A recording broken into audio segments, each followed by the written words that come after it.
Que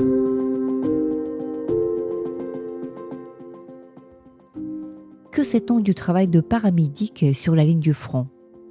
Comment prend-on la décision de quitter la vie en France pour se retrouver dans l'enfer de combat sur le front ukrainien? Vous écoutez le podcast L'Ukraine face à la guerre. Ce podcast est enregistré en Ukraine et par des Ukrainiens.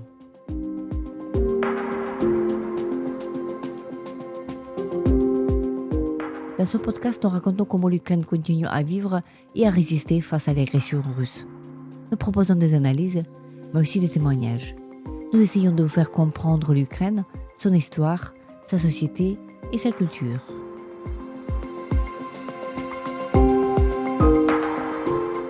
Je m'appelle Tetiana Ogarkova. Je suis universitaire et journaliste, responsable du département international à l'Ukraine Crisis Media Center. Avec moi, Anastasia Fomicheva, docteure en sciences politiques, qui s'est engagée comme infirmière de combat dans un bataillon volontaire. Anastasia vient de publier son premier livre, Volia, chez Grasset. Le livre a reçu le prix André Malraux pour la fiction engagée.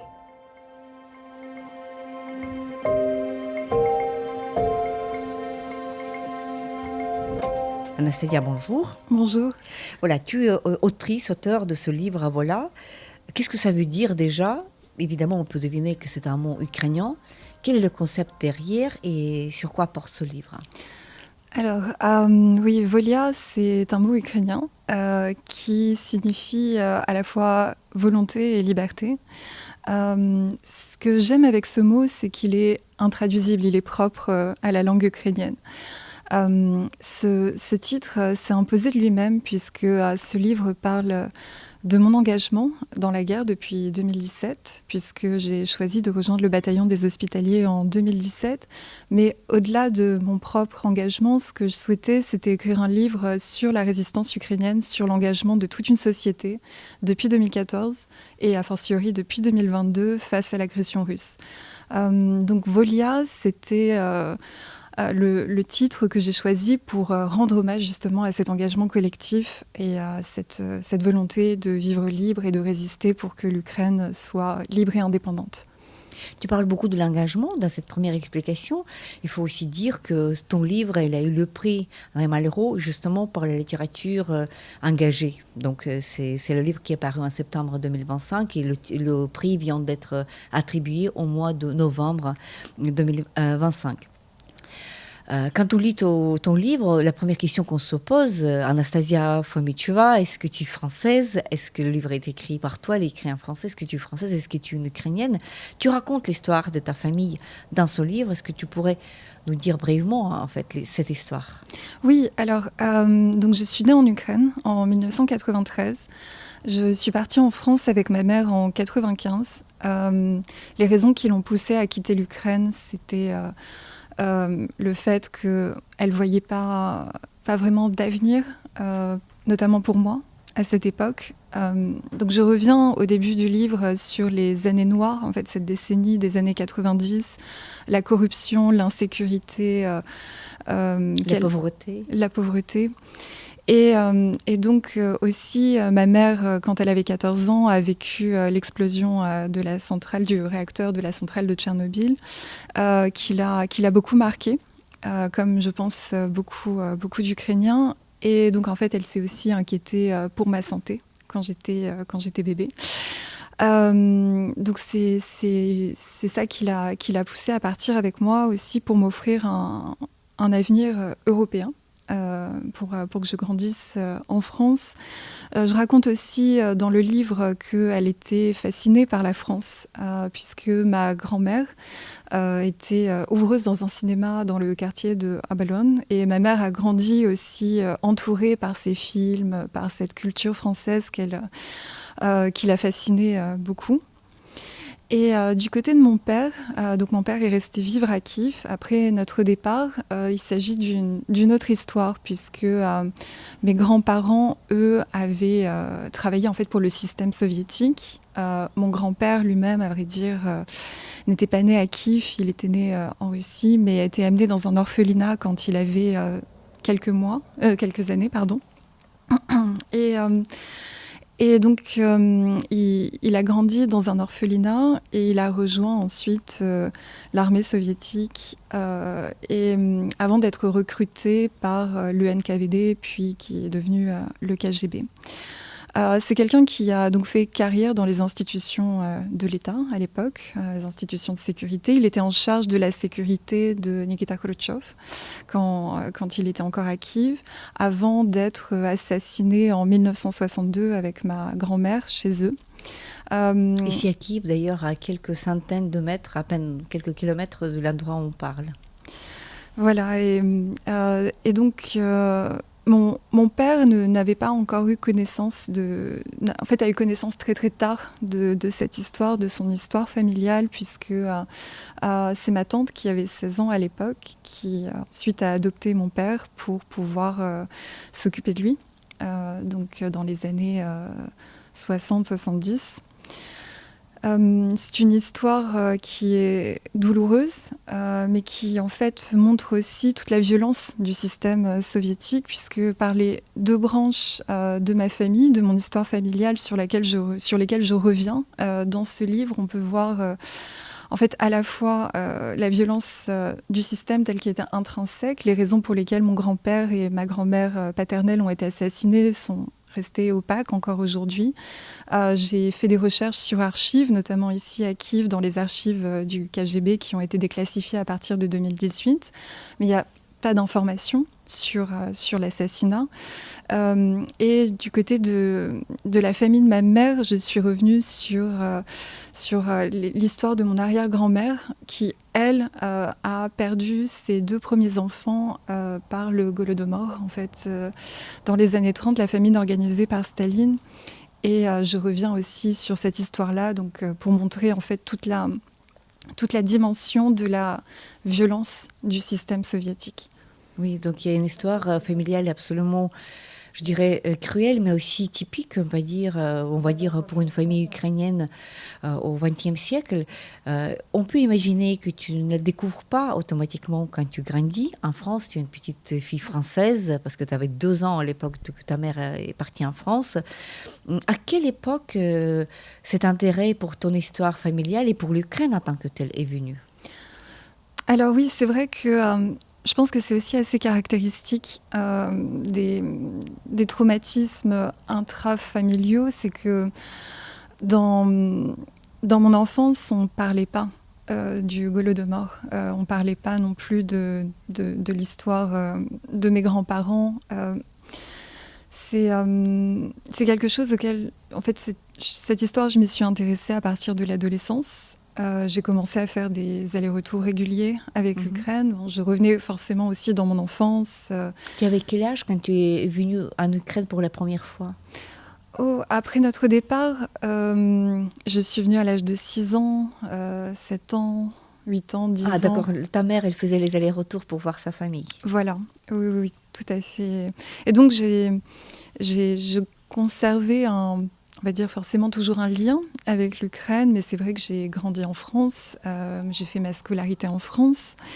Il y a eu plusieurs moments de bascule. Donc effectivement, à l'adolescence, j'ai commencé à m'intéresser à mon histoire familiale, mes racines.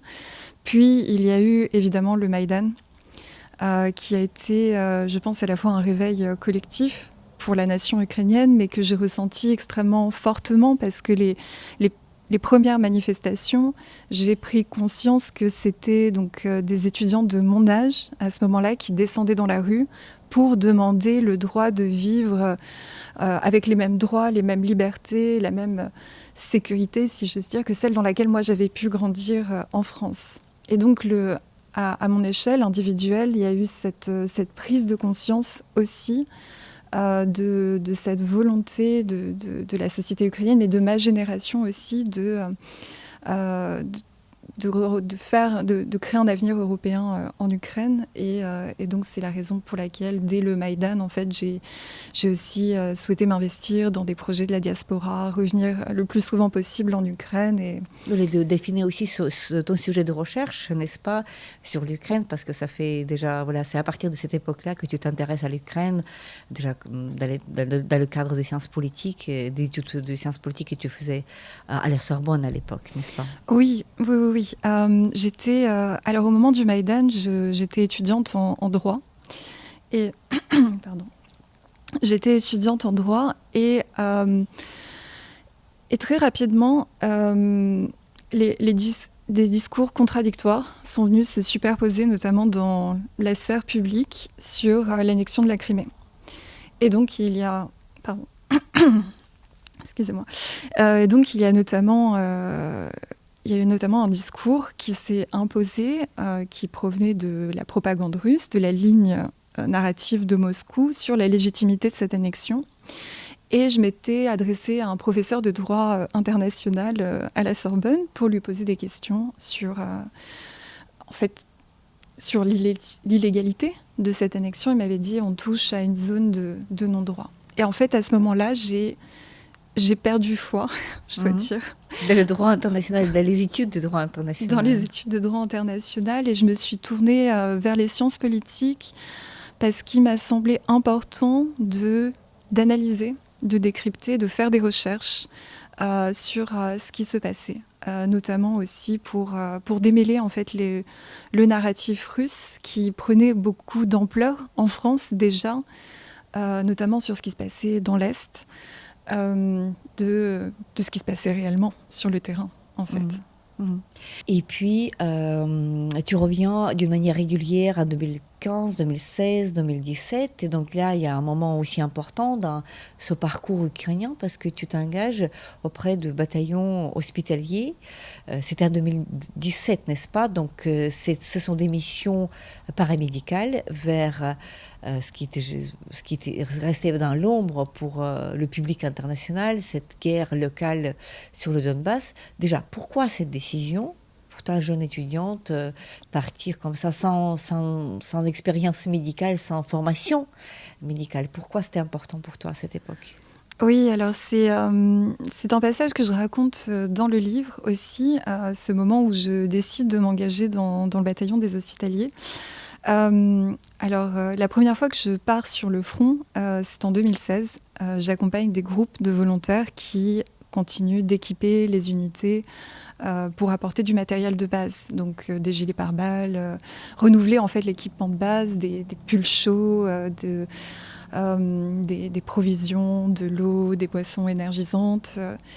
Et à ce moment-là, en fait, au contact de ceux qui sont sur le front depuis bientôt 2 ans, je comprends la nécessité de les aider. C'est-à-dire que jusqu'alors, depuis la Révolution, j'étais impliquée dans des projets de la diaspora, c'est-à-dire que j'essayais de faire entendre ce qui se passait ici, à un moment où les pays européens, et notamment en France, l'opinion publique n'était absolument pas prête à entendre qu'il s'agissait déjà d'une agression, d'une invasion. Et à partir de l'été 2016, j'ai voulu être plus utile encore. J'ai senti qu'il fallait que je continue d'aider ceux qui se battaient, mais dans l'indifférence la plus totale du monde, pour protéger l'Ukraine. En fait, en début 2017, je rencontre lors d'un voyage sur le front où je continue d'accompagner des volontaires, un ambulancier qui me parle des hospitaliers. Il se trouve qu'à ce moment-là, je cherchais mon utilité pour aider les militaires, pour avoir véritablement apporter un soutien. Et c'est au fur et à mesure en fait, des rencontres que je fais sur le front, donc notamment avec cet ambulancier, que je décide de suivre la formation des hospitaliers. Et c'est là que je rencontre une famille quelque part dans la guerre, puisque je rencontre aussi beaucoup de personnes, notamment de mon âge, qui, comme moi, en fait, ne veulent pas rester les bras croisés, se rendre compte aussi de ce qui se passe, même si on en parlait beaucoup moins. En fait, c'est, comment dire, il y avait un élan collectif qui était quand même retombé à partir de 2017 à l'arrière. Et nous étions ceux qui, malgré tout, souhaitions faire quelque chose. Donc ma première mission en tant que paramédic, elle se déroule dans la région de Donetsk, à Avdiivka, en décembre 2017. Et en fait, je prends conscience aussi de la différence entre les réalités. C'est-à-dire que la guerre était quand même extrêmement présente, même s'il y avait eu les accords de Minsk, même si officiellement il y avait un cessez-le-feu qui était surveillé par les observateurs de l'OSCE. Il y avait encore des morts, il y avait encore des blessés, et des gens qui consacraient toute leur vie à ce moment-là à tenir encore sur le front. Donc je dirais que en fait, ma trajectoire, celle que je décris dans le livre, elle est assez représentative aussi de celle de beaucoup d'Ukrainiens qui choisissent un moment de s'engager. Et c'est aussi par des rencontres qu'en fait, on trouve sa place dans cet engagement collectif. Après ces missions ponctuelles entre 2017 et 2022, il y a une autre histoire qui commence, c'est la Grande Guerre qui arrive. Ce sont des chapitres et des pages absolument bouleversantes de ton livre. En fait, quand on lit, justement, tu te trouves en France en ce moment où tu découvres en fait que le pays est attaqué à grande échelle. Évidemment, c'est malgré toutes les attentes, c'était je dirais pas une surprise, mais c'est un grand choc. Nous nous souvenons tous de ce moment-là. Et ce 24 février 2022, tu prends la décision que personne ne pouvait attendre. En fait, c'est une décision que de quitter Paris et puis d'aller à Kiev, d'aller dans un pays en guerre, alors que toutes les populations civiles font exactement le chemin inverse, c'est-à-dire notamment les femmes, les jeunes filles, les femmes avec enfants. Tu fais ce chemin inverse et tu arrives en fait dans cette ville déserte de fin du mois de février pour essayer de trouver ta place. Au départ, c'était pour évacuer ta famille, ton père, n'est-ce pas? Mais ça t'a changé des projets. Oui, donc le 24 février, c'est... À vrai dire, ça faisait plusieurs semaines, voire plusieurs mois, qu'il y avait des rumeurs d'une invasion totale, mais je dois dire que ça me semblait complètement faux, complètement irréel, impossible, même s'il y avait des éléments qui venaient l'étayer, c'est-à-dire il y avait eu cet encerclement au printemps 2021 de l'Ukraine par des troupes russes, des dizaines de milliers de troupes. Il y avait des déclarations extrêmement inquiétantes de Vladimir Poutine, mais en fait, je faisais partie de ceux qui n'y croyaient pas, en me disant c'est pas possible. C'est pas possible que Vladimir Poutine décide de lancer une offensive, une invasion à grande échelle. Et donc j'étais à Paris dans la nuit du 23 au 24. J'étais à quelques mois de rendre ma thèse. Et pendant la nuit, je reçois les notifications qui indiquent que la guerre a commencé. On va dire la guerre à grande échelle, celle à laquelle je ne voulais pas croire, a commencé.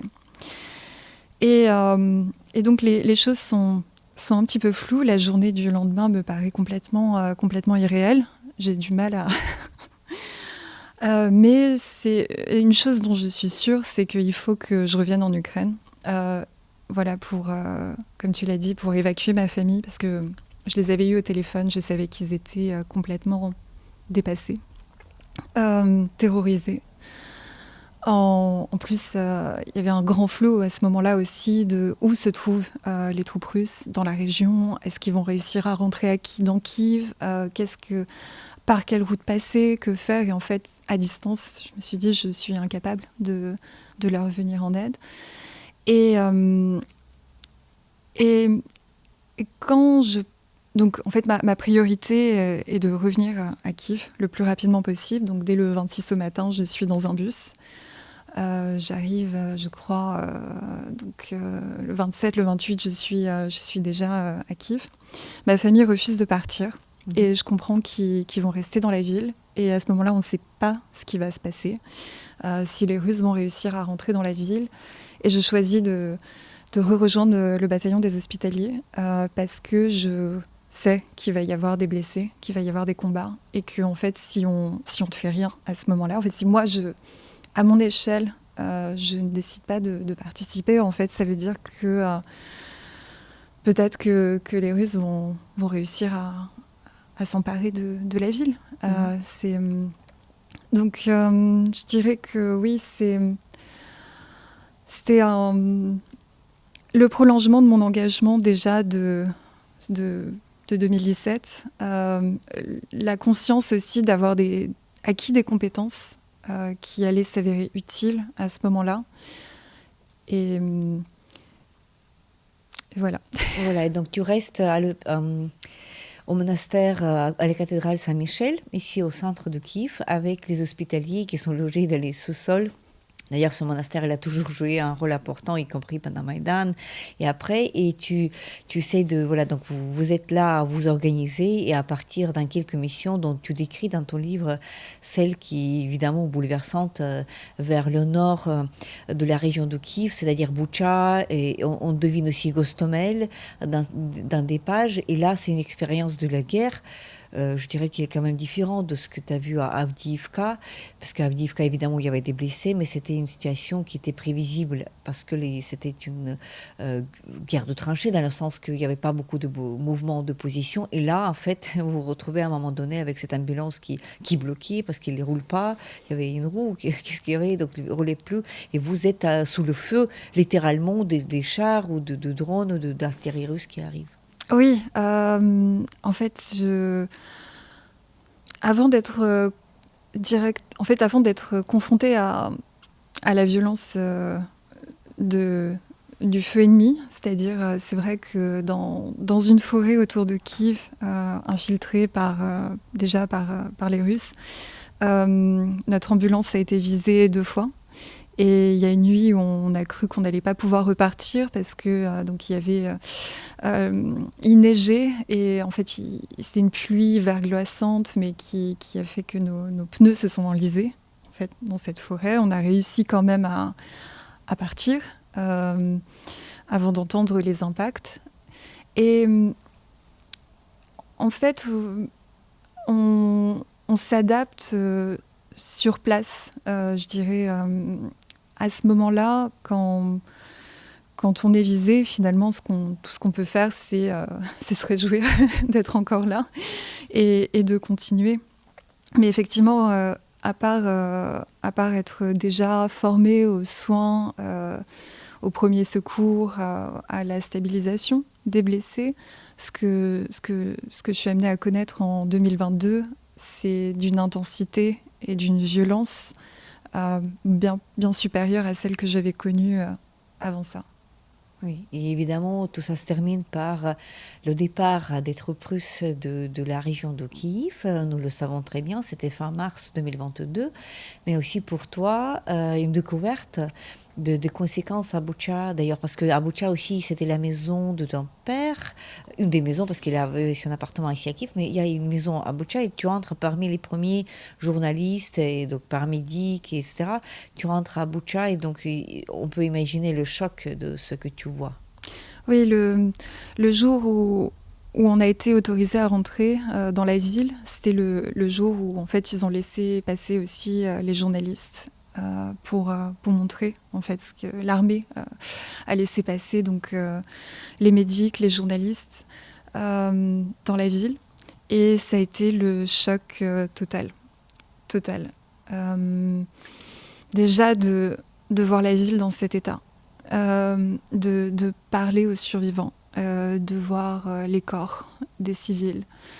On était tous... en fait, on était tous en état de choc, alors que cela faisait des semaines qu'on avait quand même conscience de ce qui se passait dans les territoires occupés, parce que donc, tout le monde a Kiev, je pense, des connaissances, des amis qui vivent soit à Boutcha, soit à Irpin, soit... Oui. De la famille, des amis, des connaissances, évidemment. Voilà, vu que c'est la banlieue proche, quelque part, en fait, c'est une ville de banlieue. Et, donc moi, mon père n'y était pas, ma belle-mère non plus. En fait, ma famille était à Kiev le 24 février. Ils avaient des voisins qui étaient restés dans la ville avant de pouvoir partir. Il y avait ceux qui arrivaient encore à sortir. Mais aussi, très rapidement, dès les premiers jours de l'invasion, on a eu connaissance du fait que les Russes prenaient les téléphones portables, coupaient tous les moyens de communication. Et très rapidement, en fait, on a eu connaissance aussi des exécutions. Aussi dans le sud de l'Ukraine, par exemple. En fait, c'est partout. Voilà. Partout.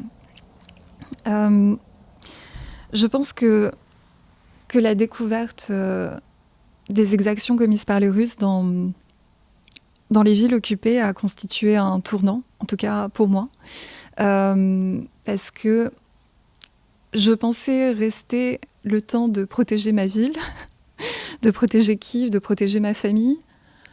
Et quand j'ai vu ce que les Russes faisaient, même si encore une fois je m'y attendais, enfin on s'y attendait quelque part, mais c'était le choc.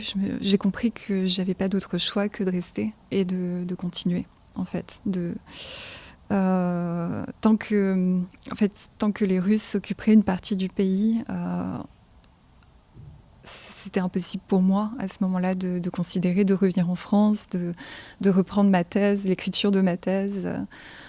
On n'avait pas d'autre choix que de continuer. Donc exactement ce que tu as fait après que la bataille de Kiev a été terminée, donc le retrait de troupes russes de Kiev, de la région de Tchernigiv aussi, de la région de Soumy, comme on le sait.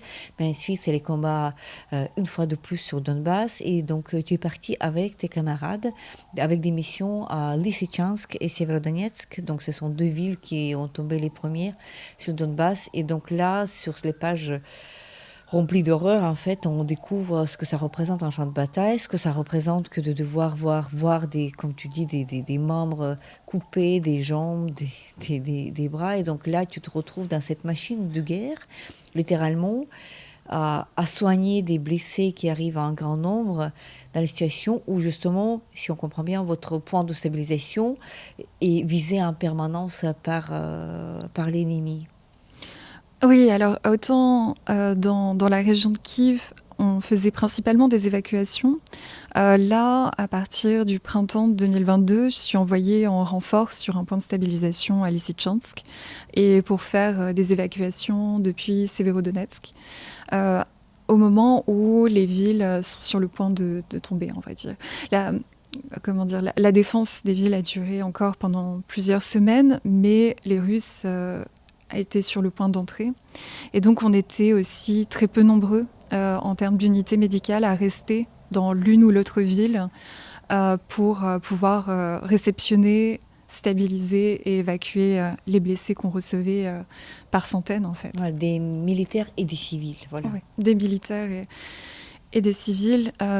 Des civils aussi qui refusaient de partir et à qui qu'on essayait de convaincre de partir en expliquant la gravité de la situation. Et donc oui, c'était un cauchemar. C'est un cauchemar, voilà, c'est ce que ressort dans les pages. Et comment tu as pu tenir évidemment, tu avais un peu d'expérience depuis 2017, mais j'imagine que ce n'était pas du tout le même rythme que d'avoir des blessés par paquet, comme tu décris, que c'est vraiment comme si tu travaillais à une usine de blessés. Oui, en fait, je pense qu'il y a deux choses qui font tenir dans ce contexte. C'est l'amitié et la solidarité. C'est-à-dire que j'étais pas toute seule, j'étais avec des camarades. Et donc, on était dans ce cauchemar ensemble pour sauver des vies. Et la deuxième chose, je pense que c'est le protocole de soins.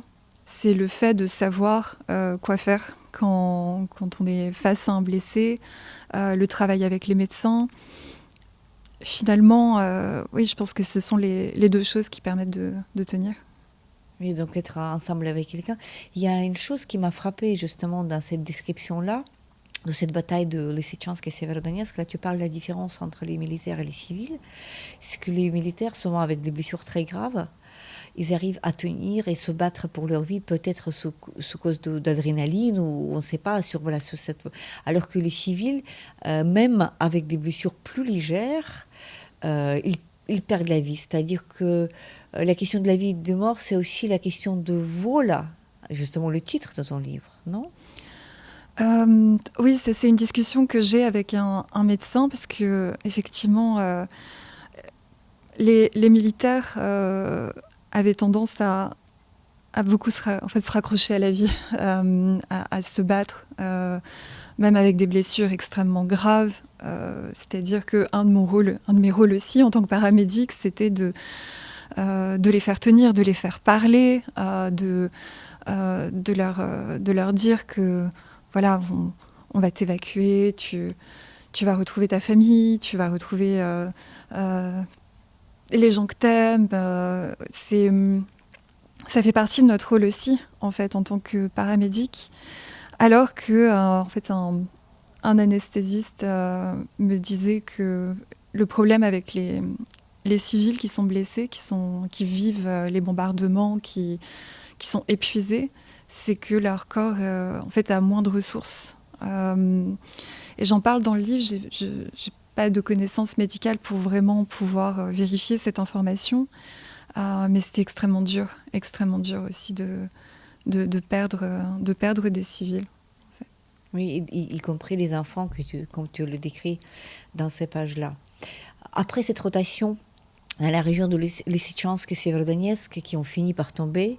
On se souvient bien de cette histoire. Votre unité, vous vous repliez sur Kiev. Et là, encore une fois, point d'interrogation. Déjà, tu n'étais pas obligé de venir à cette guerre. Tu restes volontaire. Tu n'es pas intégré dans l'armée. Grande interrogation, quoi faire après. Et à un moment donné, tu choisis de ne plus entrer en France, mais de rester. Et puis de participer dans une autre bataille. Et cette fois-ci, c'était au sud. C'était au moment justement de la libération de ces régions du sud, à côté de Kherson, par l'armée ukrainienne. Et tu as pu faire le début, en fait. Le début de cette campagne, c'était autour du fleuve Ingulets, en fait, encore le nord de la région de Kherson. Et là, par contre, c'est encore une autre étape, puisque là, il faut se retrouver pas du tout à l'arrière, mais directement dans les tranchées, directement dans les trous, avec des militaires, et puis d'être cible légitime, voilà, par l'armée russe. Oui, donc en fait, on avait des amis qui avaient rejoint une brigade d'assaut, qui eux-mêmes faisaient partie en fait du bataillon des hospitaliers, et qui, à la fin de l'été, nous demandent, donc à des membres de mon unité et moi, de venir en renfort pour la contre-offensive. C'est-à-dire qu'une contre-offensive, par définition, est extrêmement coûteuse en vie humaine, puisqu'il faut avancer sur des positions ennemies en étant complètement exposé. À l'époque, il n'y avait pas encore les drones, donc, ou très très peu, c'est-à-dire que c'était essentiellement des drones d'observation qui étaient utilisés, mais pas du tout à l'échelle qu'on connaît aujourd'hui avec les drones FPV. Donc les opérations se déroulaient à pied, à découvert, pour aller prendre les positions des Russes en face. À ce moment-là, on sait qu'on va être directement dans les tranchées, parce qu'ils ont besoin d'aide, à ce moment-là, les militaires, pour stabiliser directement de l'autre côté de la rivière Ingulets, en fait, puisque le temps d'évacuation est trop long. C'est-à-dire que le temps de pouvoir attendre des accalmies sur le front pour pouvoir traverser la rivière nécessitait en fait qu'il y ait des médics qui soient là pour stabiliser et maintenir les blessés en vie.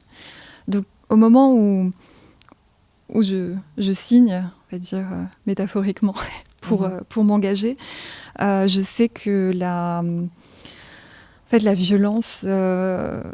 le risque de mourir était extrêmement élevé. Voilà. Il y a plusieurs médics qui ont déjà été tués. Oui, de l'unité. Et oui. Donc, non, et c'est ce que je raconte aussi dans le livre, c'est que ce sont des des opérations où on ne sait pas, en fait, tout est extrêmement aléatoire. Parfois, rester en vie, ça tient simplement du miracle, en fait. Ouais, de quelques centimètres ou quelques mètres. Et c'est là que tu es blessée. Oui, puisque en fait, un moment où je sors d'une tranchée pour aller chercher de l'eau dans mon sac, puisque à ce moment-là, sur notre position, c'était calme. En fait, il y a un tank russe, un tankiste russe qui m'a repéré et donc qui a attaqué la tranchée. Enfin, en tout cas, c'est comme ça que je le comprends. Donc, on a dû quitter la position ensuite. Oui, mais tu étais de retour assez rapidement après un passage à Mekolaïv. Et donc, ça reste un moment très, très dramatique, en fait, dans ce livre. Une espèce de culmination, en fait, le moment où tu décides de ne plus partir, de revenir vers tes camarades et puis de terminer, en fait, cette opération dans le secteur. Qu'est-ce que fait que l'être humain, qui est naturellement peur, en fait, d'explosions, des armes, tu n'es pas militaire, tu n'es même pas un médecin professionnel. Qu'est-ce que tu as trouvé comme moyen de vaincre la peur? Parce qu'on voit dans les pages que tu décris, c'est pas du tout facile que de prendre des décisions à chaque étape que tu as pris, de rentrer à Kiev, d'aller vers Boutcha, d'aller vers Lysychansk, et après d'aller vers la contre-offensive, que tu savais très bien, tu es très lucide sur les risques qui sont absolument réels de ne plus revenir. Qu'est-ce que tu as fait vaincre la peur à toi? En fait, je pense que je l'ai jamais vaincue, la peur. Mais j'ai décidé de ne pas la laisser dicter mes choix et de me contrôler. C'est-à-dire qu'en fait, on la ressent tous, la peur. C'est impossible de ne pas avoir peur lorsqu'on sait qu'on risque de mourir. Maintenant, pourquoi ce serait aux autres de prendre ces risques-là et d'attendre d'eux quelque chose que moi-même, je ne serais pas en mesure de faire? Ceux qui sont sur le front, ceux qui se battent, ceux qui, encore aujourd'hui, depuis bientôt 5 ans, en fait, puisqu'on va rentrer dans la 5e année de guerre totale, Oui, attends. n'ont pas la possibilité de rentrer chez eux. Et parce que tant que la Russie continuera d'occuper notre pays, en soi, en fait, j'ai vu ça comme un devoir moral et la conscience des besoins a toujours dépassé, en fait, mes réflexions sur ma propre en fait, vulnérabilité face au feu russe, si j'ose dire. Je pense que tout est dans le mot volia. Ouais. C'est l'engagement pour la liberté de l'Ukraine, pour la liberté des Ukrainiens, pour notre identité. Et aussi, en fait, si on ne faisait pas ce choix-là, ça voudrait dire que tout ce qu'on connaît, tout ce pourquoi on se bat aussi depuis le Maïdan va disparaître. Oui. Et mais en plus, et tu termines ton livre, ça sera ma dernière question, tu termines ton livre par une thèse très forte, adressée par un message, adressé à nos partenaires européens, y compris français. Le livre est écrit en français. Là, tu constates, d'ailleurs, partout dans le livre, tu constates des faiblesses, des défaillances, les moments, les Lysychansk, où l'armée ukrainienne est là, mais il manque des munitions, il manque des obus. Alors, cette indifférence du monde qui tue littéralement, tu constates comment ça tue. Donc, ça se termine par cet appel. Est-ce que tu crois que cet appel que tu lances dans ce livre, il est émis évidemment par plusieurs Ukrainiens, par nous tous, en fait, est-ce qu'il commence à être entendu? Alors j'ai l'impression que depuis quelques mois, quelques semaines même, plus récemment, il y a peut-être un basculement qui commence à s'opérer dans l'esprit des Européens, surtout depuis les incursions de drones en Pologne, dans les pays baltes, en Roumanie, si je ne me trompe pas aussi. Là, le sabotage récent de cette ligne ferroviaire en Pologne. En fait, Peut-être que les Européens commencent à prendre conscience que, effectivement, la Russie les vise eux aussi. J'ai l'impression que si avant, en tout cas depuis 2022, il y avait cette idée de il faut aider l'Ukraine, aujourd'hui, peut-être que par des déclarations aussi de certains hauts gradés, je pense au chef d'état-major français, qui parlait d'un choc auquel les Français devraient se préparer avec la Russie d'ici 3 à 5 ans. J'espère que en fait, ce message est entendu, mais en fait, il y a des barrières morales et psychologiques qui viennent quand même entraver cette compréhension de la situation globale. C'est-à-dire que ça n'a jamais concerné que l'Ukraine. Mais ça, je pense que la prise de conscience, elle est douloureuse pour les Européens, elle est difficile. Et finalement, en fait, les actions de la Russie parlent pour elles-mêmes. La Russie s'est aujourd'hui engagée dans une économie de guerre, à relancer complètement son complexe militaro-industriel pour pouvoir tenir sur le temps long. Et oui, j'ai l'impression qu'en tout cas maintenant, les opinions publiques européennes commencent à être de plus en plus préparées à l'idée que en fait, ça ne va pas s'arrêter simplement avec l'Ukraine.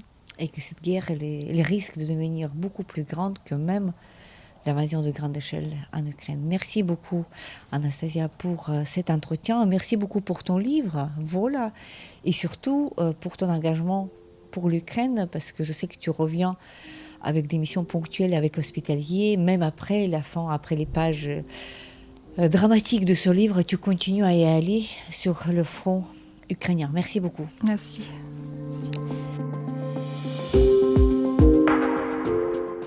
C'était le podcast L'Ukraine face à la guerre. N'hésitez pas de partager cette émission. Nous n'allons pas tarder à enregistrer et diffuser d'autres épisodes. Je m'appelle Tetiana Ogarkova. J'étais accompagnée par Anastasia Fomicheva, qui s'est engagée comme infirmière de combat dans un bataillon volontaire. Anastasia vient de publier son livre « Voilà ». Le livre a reçu le prix André Malraux pour l'affection engagée. Restez avec nous et soutenez l'Ukraine.